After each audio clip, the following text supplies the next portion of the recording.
Good morning, everybody, and welcome back to another weekly recap. In the weekly recap, I'd like to go over any news related to the old school RuneScape community this week. So this week is once again fairly small as far as new content releases. However, we did get a lot of information on the future content. We got some announcements about some new announcements to be coming about a future announcement. Now that said, we do have some really interesting information released by mod Husky we're going to be going over, community news, and of course the weekly Q&A. As always guys, if you do enjoy the weekly recap, always appreciate it if you leave a like on the video. It really helps my video get pushed in the recommendation feed for other people, so it is really appreciated. Anyway guys, let's get started.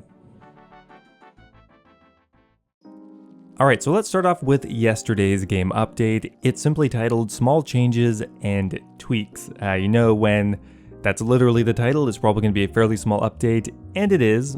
But we do have some information regarding the update schedule for July at the very least. Now first up here, there are a few changes to Vistani's Nightmare. As it is very new content, there are a few bug fixes, quality of life changes, and stuff like that. First up here, personal best times now are going to be using a precise time setting, which I think means it's going to be more accurate to more decimal places. Another change that happened this week is rifts will no longer spawn under spores. Now another interesting change is Vistani's loot drops will not disappear until after 3 hours. I mean, if you haven't picked up your items after 3 hours, you probably forgot about them. And there's also been a bit of a bug fix for the HP bar, which is now going to start displaying correctly. There were also a couple of hotfixes implemented yesterday. For example, thralls were not attacking anything when you were in Vistani's Nightmare. Also, there was an issue where you couldn't wake up Vistani after you've killed them. However, both of those were resolved yesterday. Now there is a section for equipment rebalance, however it's nothing major, there's no actual stat changes. There were just a few graphical issues. For example, the crystal armor set will now display the set effect that you get when you get the crystal armor set bonus, so the percentages are now going to be listed.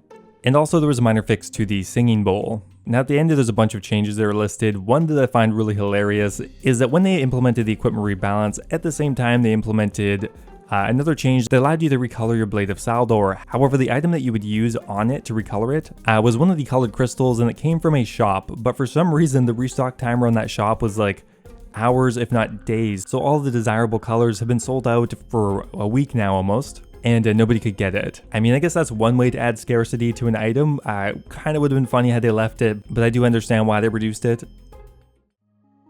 Now the only other kind of major change here is to the corporeal beast. Apparently they've slightly altered the healing values on corp to disincentivize purely special attacking a boss down, but still open up the method of killing the boss legitimately. Now that's very interesting. They don't go into details on what was changed there. It's a very small text line for something that sounds kind of major. I mean, the meta for killing corp for years now has been to just dump a ton of specs from Arcalites, Bandos God Swords, stuff like that. So I'm kind of curious to see if anything has changed there. But that's pretty much it for all of the content updates this week. Now one really awesome quality of life change, you might call it, that they made this week is they've changed the way certain NPCs will interact with you. If you've killed a monster like Tecton or Worms is a really good example, they have two forms, and whenever they would switch between the forms, you would stop attacking them. So you'd have to click them more than once. For a Slayer task like Worms, it actually makes it much less desirable just because of that. However, it looks like last week someone took the time to look through the spaghetti code and fix that for us, which thank you very much. Now, at the bottom of the post, there is a section for upcoming content, and they do list the updates that are going to be coming on July 14th, July 21st, and July 28th. Okay, so July 14th, we're going to get more Slayer updates. They are going to be bringing us a bunch of Slayer related changes that passed in poll number 75, including improvements to Zulrah, Hydra, the Grotesque Guardian, and more. So just poll 75 changes, they do really like trickling those out over a long period of time. However, after that, July 21st is the big update for the month, and that is going to be combat achievements, which is now going to be coming out in just under 2 weeks, and we're going to talk a bit more about that coming up here soon. On top of that, they are going to be also making some changes to the gauntlet at the same time.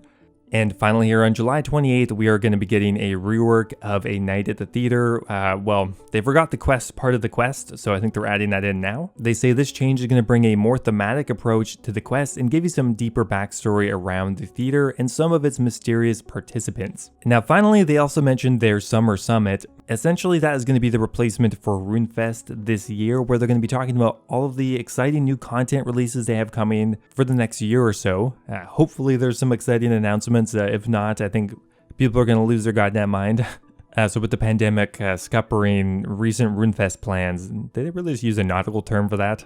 We've committed to offering more regular insights into upcoming content right here. You may remember us mentioning the upcoming Summer Summit, a collection of announcements and information regarding upcoming content.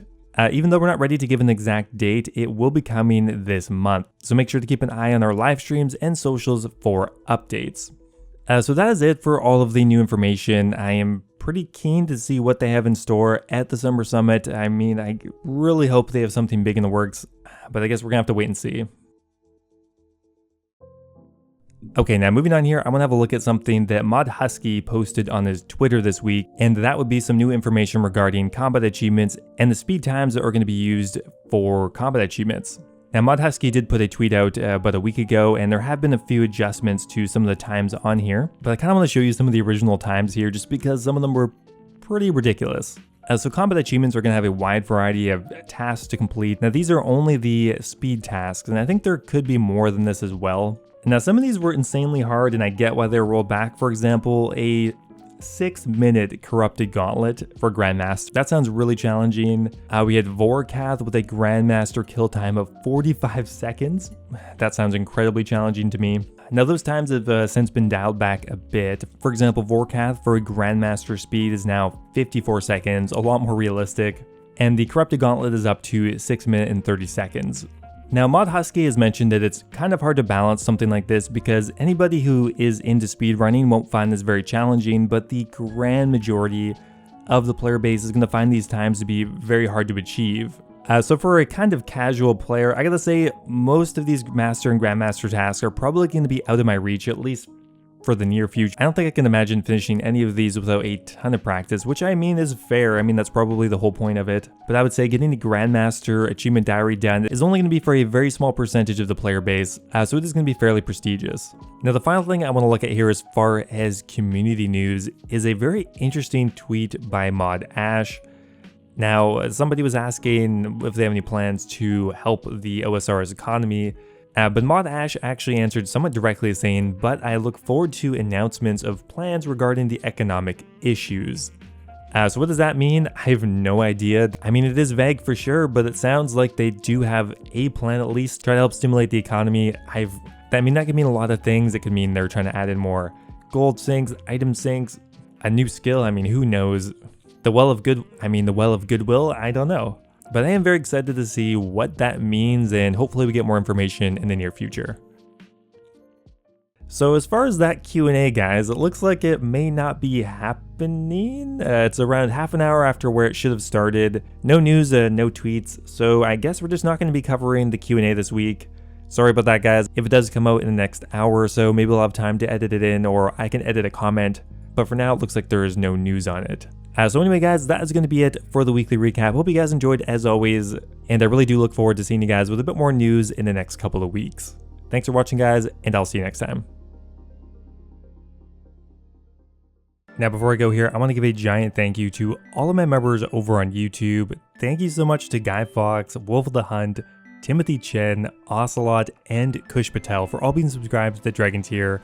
Thank you guys so much as always, really appreciate it. And also a giant thank you to Branton Griffin, Hunter Durant, Lord Dojin, All Things Gaming, Yo-Yo Sub 89, Connor B, Birdbot, and Base Titch. For all being subscribed at the Runite tier, thank you guys also, appreciate it a lot. As always, if you guys are looking for another way to support the channel, becoming a YouTube member is an awesome way to do so. Get immortalized in all of my future videos, get access to my video release schedule, and of course get a custom role in my Discord server. Thanks again, guys, and I'll see you next time.